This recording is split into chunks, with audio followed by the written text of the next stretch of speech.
কোথার দিকে যে আসে এরা।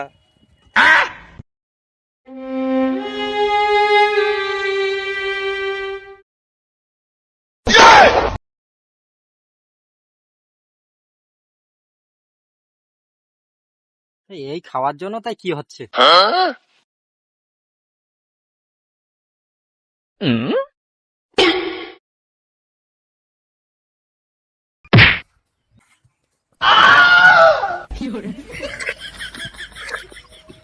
ওরে মা গো